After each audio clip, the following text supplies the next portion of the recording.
সালামু আলাইকুম।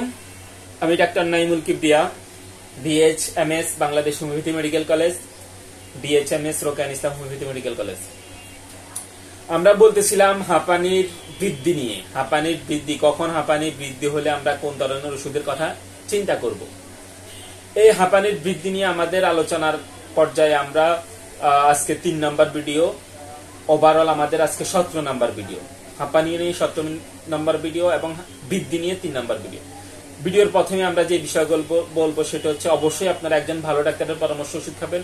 নিজে নিজে ওষুধ কেউ প্রয়োগ করবেন না, ডাক্তারও নিজে নিজে ওষুধ নিজে প্রয়োগ করবেন না, একজন হোমিওপ্যাথিক ভালো ডাক্তারের পরামর্শ নেবেন।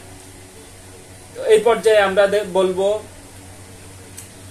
হাঁপানির বৃদ্ধি। হাঁপানির বৃদ্ধিতে যদি আমরা দেখি যে শুইলে হাঁপানির বৃদ্ধি পায়, অন্য সময় এদের এত হাঁপানি থাকে না, শুইলে যতটা হাঁপানি হয়।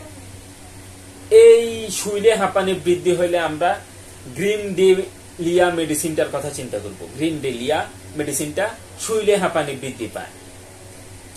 এরপরে যারা ঠোঁটের কোনায় সাদা ক্ষত, এই সাদা ক্ষত নিয়ে যারা হাঁপানিতে ভোগে, এদের শীতকালে হাঁপানি বৃদ্ধি পায়। শীতকালে হাঁপানি থাকে এবং এদের ঠোঁটের কোনায় সাদা একটা ক্ষত থাকে। সাদা ক্ষত সহ যাদের হাঁপানি আছে এবং শীতকালে বৃদ্ধি পায়, এদের জন্য আমরা অ্যাসিড নাইটের কথা চিন্তা করব। অ্যাসিড নাইট, ঠোঁটের কোনায় সাদা একটা ক্ষত থাকে। এরপরে শীতকালে যাদের হাঁপানি বৃদ্ধি হয়, এদের জন্য আমরা স্বাভাবিক শীতকালে, মানে নর্মাল ভাবে এদের শীতেই হাঁপানিটা বৃদ্ধি পায়, এরকম হইলে আমরা টিউবারকুলিনাম, নেকটামিউর এই ধরনের মেডিসিন গুলার কথা চিন্তা করব। টিউবারকুলিনাম এখানে অনেকে একটু উচ্চ পাওয়ারের কথা বলে, নেকটামিউর বায়োকেমিক্যাল কথা চিন্তা করে। এভাবে যেটা লক্ষণ অনুযায়ী, রোগীর অবস্থা অনুযায়ী যে ওষুধটা প্রয়োজনীয় অবস্থায় ভালো ডাক্তার ওভাবে ওষুধ দিবে।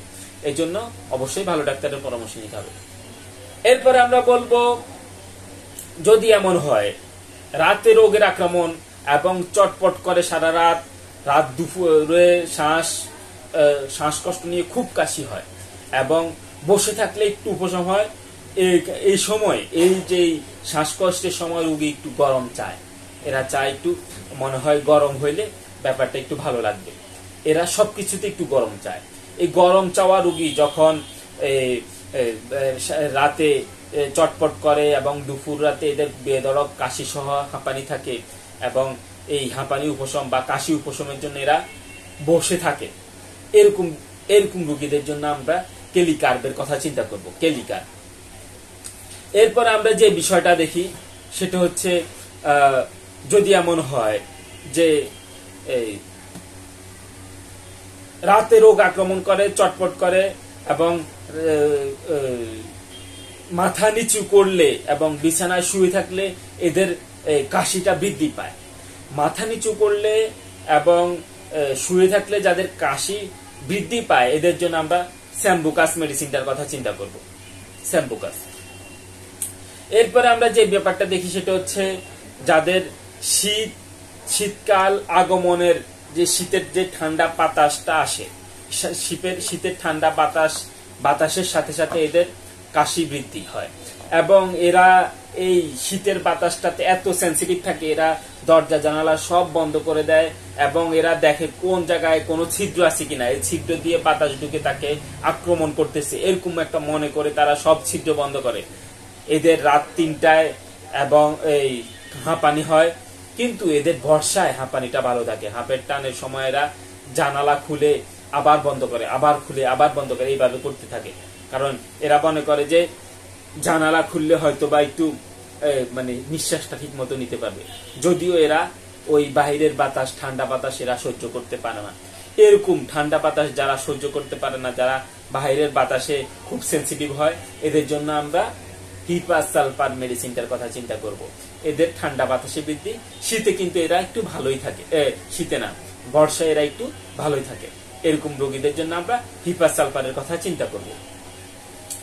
এরপরে আমরা বলবো, শুইলে ও মাথা নিচু করলে যাদের হাঁপানি বৃদ্ধি পায়, শুইলে ও মাথা নিচু করলে যাদের হাঁপানি বৃদ্ধি পায়, এদের জন্য আমরা স্যাম্বুকাসের কথা চিন্তা করি। স্যাম্বুকাস। এরপরে যাদের বসন্ত মানে শীত শেষ হয়ে গেছে, শীত হয়ে গেছে, এই সময়ে যাদের হাঁপানি বৃদ্ধি পায়, এরা বদ্ধ করে থাকতে পারে না, দরজা জানালা সব খুলে রাখতে চায়, এরা পিছন দিক থেকে একটু বাতাস চায়, হালকা বাতাস চায়, এরা সামনের দিক থেকে বাতাস সহ্য করতে পারে না, এদের নিঃশ্বাস বন্ধ হয়ে যাওয়ার উপক্রম হয়। বাতাস দিলে এরা মনে করে যে নিঃশ্বাস বন্ধ হয়ে যাবে, এরা চায় পিছন দিক থেকে একটু বাতাস করা হোক।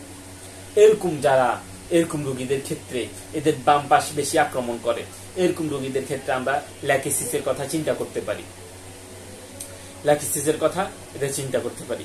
আর যাদের শুইলেই দম বন্ধের মতো হয়, এদের জন্য আমরা গ্র্যান্ডেলিয়া মেডিসিনটার কথা চিন্তা করব। গ্র্যান্ডেলিয়া শুইলে এদের দম বন্ধ ভাব হয়, এই জন্য গ্র্যান্ডেলিয়া মেডিসিনটার কথা চিন্তা করব।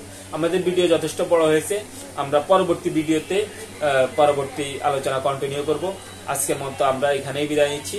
আসসালামু আলাইকুম ওয়া রাহমাতুল্লাহি ওয়া বারাকাতুহু।